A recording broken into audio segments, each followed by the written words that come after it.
was and why he is such an important part of this show today. Adolf Hitler was the Chancellor of Germany. He was born in Austria and died in Germany when he was assassinated.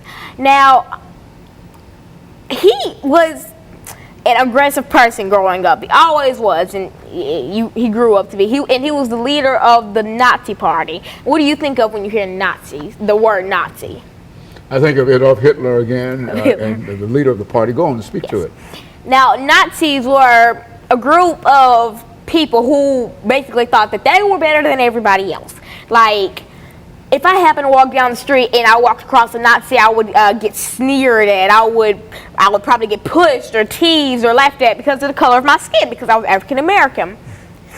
But luckily, I've never crossed over a Nazi. And now, the Nazi Party is still, I don't really want to say alive, but still, they're not they're active, but they don't cause riots or anything, I believe. They're a party who think they are in a higher class of everybody else. Like, there's low class, middle class, higher class, and then there's them. That's what goes on in their head, and they think that God sent them on the world to be better, basically, that they're supposed to be better, and they're supposed to mistreat people who aren't like them or who aren't them. And so that's what you think of when you hear the Nazi Party. But now let's focus on Adolf Hitler. Now, this man who was famous for the Holocaust, most people think that his actions, his aggressive foreign policy, is what caused the Second World War. He thought that he was so much better, and that when he caused all this ruckus, that's what people think of when they think that he started the Second World War. And do you think that's true? Or? He did. He actually started the Second World War in 1939. In 1939. By the invasion of Poland. Go on. Exactly. And so he liked to see this. He liked to see him having power over something or somebody. I mean, because if he didn't have power, then he would be mad, and then he would assign somebody to be killed for his own personal pleasure. But I just can't see how someone will enjoy seeing millions and millions and millions of innocent people. I mean, these people weren't criminals. These people never did anything to you. They were innocent people that got killed for what they believe in, what they look like, their orientation, what they were. If they weren't Adolf Hitler, if they weren't part of the Hitler family, then they were apparently nothing to you. Why don't you give us some examples of some of the killing and some of the tragedies that Hitler caused the Jewish people? Anne Frank, for example, or something. Yes, the most famous death that happened in the Holocaust was Miss Anne Frank. She had a diary, and she kept all of her experiences about the Holocaust in that diary. And when she had passed away, her father found the diary, and he planned to be able to, and he made sure that that book was published and that everybody got to see how horrible the Holocaust was. And that's what he did. It's been published in almost all languages. It's so many languages, like German or English. And so, yeah. And so that's how important Anne Frank was to the Holocaust, and and she's basically the most, she's what people think of when you hear Holocaust. You think you immediately think of the diary of Anne Frank. You just right on the spot. And she was so much more than that. She wasn't just an author. I mean, she didn't even plan to be an author. She was just a regular girl who kept a diary. Very good. And so in a real sense, you've identified Adolf Hitler as perhaps one of these dictators, and I think you've indicated that a dictator is a person that controls the government, the political government, the ruler of everything, and et cetera. And now, what do you think over the last 2 minutes that we have during this segment? What do you think that were some of the most destructive things that dictators did outside of actually killing people? I think that was the worst thing that they did. I mean, they killed people, they ruined families, they separated families. They did so much to these people, to innocent people that didn't deserve this. and they were killed because of what they believed in. Well, if you looked at these dictators, how would you classify them in terms of how they suppress folks' freedom and their citizenship and perhaps their right to vote? Did they control that aspect of, yes, of the lives of they took away every right that the people in that country had. They took away the 13th, 14th, 15th Amendment, the right to vote, the right to citizenship, and the right to be able to be a citizen. To be free. To be free, right. And in a real sense. And so in a real sense, these dictators that you've identified in Europe during the period of the Second World War, you've identified Adolf Hitler as perhaps one of the leaders in a real sense because of the... but he is nothing compared to Stalin and Mussolini. So, and that's what we're doing. We'll get ready doing this next segment. We'll come back and we'll talk about the other two dictators that you've identified, Joseph Stalin and Mussolini. And then that will give us, during this last segment, an opportunity to pull all of this together and come up with some general statements in reference to dictators, European dictators during this particular time. Because I think that that's essentially what we're trying to get at, that while this happened a long time ago, it is that still the important idea today. of freedom, Exactly. the idea of citizenship, and the idea of voting is still a very, very vital. And of course, we'll be back with our audience following this very, very short commercial break.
Thank you. Welcome back to the final segment of the show for today. We're talking to Alana McLaughlin, and she has given us some information concerning European dictators during the Second World War. And now she will continue her discussion in reference to those dictators. Why don't you pick up where we left off the last time, Alana? Now, if you're just tuning in, we on the first two segments, we talked about my background in education. I'm Alana McLaughlin, 6th grader at John Early Museum Magnet Middle School. And in the second segment, we talked about Adolf Hitler, the Nazi Party, and how he basically was the cause of World War II. Now, in the third segment, I told you that I talk about Joseph Stalin and Mussolini. Now, let's start with Stalin. He was, when you rank these three men, basically, Mussolini would be like kind of the man in the middle. Like he wasn't, well, not Mussolini, but Stalin. I mean, he wasn't like the worst dictator, and they'd never be the best. But I mean, like in these three, like rating them about how bad they were, Adolf Hitler would be at the bottom, then it'd be Stalin, then it'd be Mussolini, because Mussolini basically caused the most trouble. Now Stalin, he's basically the same as Adolf Hitler, but in a different form, had a different mindset, and so many other things wrong with him. Now, Joseph Stalin actually grew up a fighter. Like in his, when he was a teenager, he had a history of being reckless, and he used to bully children, and even in church, he'd make children cry. He'd pinch them just for the fun of it. And he actually got kicked out of the school for stabbing somebody. And then the next school he went to, he also stabbed somebody. And then he openly admitted to stabbing his girlfriend in the arm. And these other people, he stabbed them in the hand. I mean, think of how painful that must be. And then he openly admitted that he stabbed his girlfriend in the arm. So he grew up a violent youth and then grew up to be an even more violent person. So those are some of the fun facts that I learned about Joseph Stalin over the weekend. And now let's get into the real stuff. Now we talk. So what's the when you talk about European dictators? If you're also just tuning in, a dictator is basically like a ruler, a person that controls everything, the government, the police, the court. He controls everything, and then dictator also took away something from citizens, 3 things from citizens: the 13th, 14th, and 15th Amendment, the right to vote, the right to be free, and the right to be a citizen. They had no rights. It's basically like how African Americans were in segregation, but much worse. Because, I mean, when African Americans, they were beaten to death, and I mean, the Caucasian community didn't really care. I mean, because that's what they thought should happen to us. But back in Joseph Stalin's time, I mean, it was so much worse. They put them in concentration camps. They torture them, behead them, kill them, shoot them, slaughter them. They do so much to these people, all because of what? Because they were Jewish? They didn't do anything to you, but because they're Jewish and you don't think they deserve to be on this earth, they don't get to live. I mean, who are you to say that somebody doesn't get to live or does get to live? I mean, what? And so, yeah, it's kind of a comparison. Like, blacks in segregation is almost how Jewish people were to the Holocaust and World War II, and all these dictators taking away their 13th, 14th, and 15th Amendments. And now Mussolini, this man was a bad person.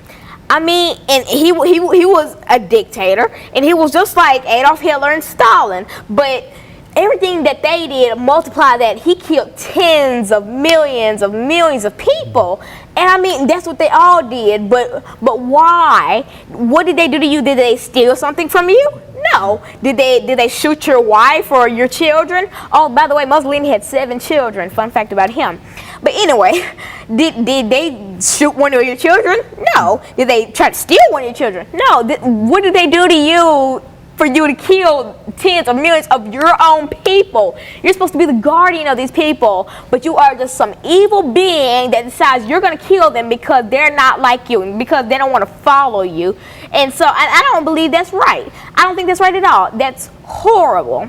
And it really hurts me to see all these people getting killed for no reason. I mean, why? And Lana, I think one thing that certainly deserves to be talked about and pointed out here is that while we talk about these 3 dictators, you certainly want the audience to know that wherever you look throughout all of the continents, that you're going to find similar kinds of individuals. And these are some individuals we just wanted to identify as European dictators during the Second World War. We could have, I think you understand, could have gone to Africa. You've talked about dictatorships in Africa, in South America, and et cetera, and et cetera. So we don't want to leave the impression that dictators only happen in Austria or Europe.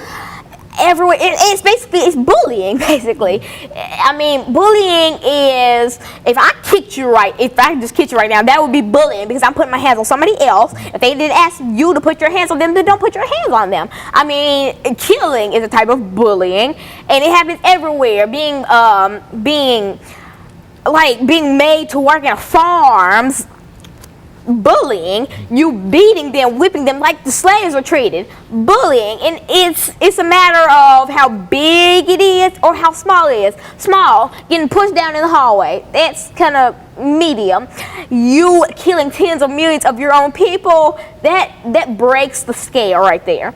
That is the worst type of bullying. I mean, like dripping slow acid on somebody's skin was a method of torturing, which was banned by the U.S. But anyway, that's something that they used back in that kind of era.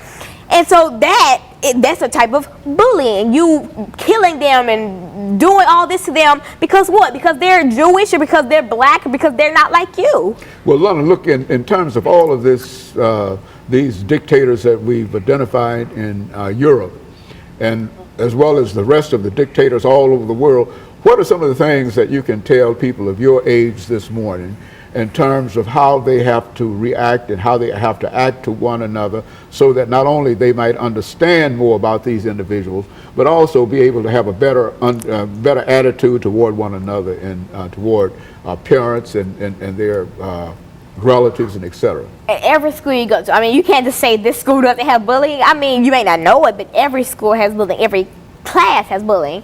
I mean, I want to say to children my age, I mean, if you see it, then tell somebody. I mean, because I know I've heard children say, like, if I saw bullying and I told a teacher, they were like, oh, you a snitch. I mean, that's not even the right definition of snitch. Snitch is telling fake stuff about another person just to try to intimidate them. That's not being a snitch or being a tattletale or whatever. That is being truthful. That's being a good-hearted person. So that's why I want to share children my age, because they're being influenced by all this music and all these people that tell them, oh, don't be a snitch. Snitches get stitches or whatever. That meaning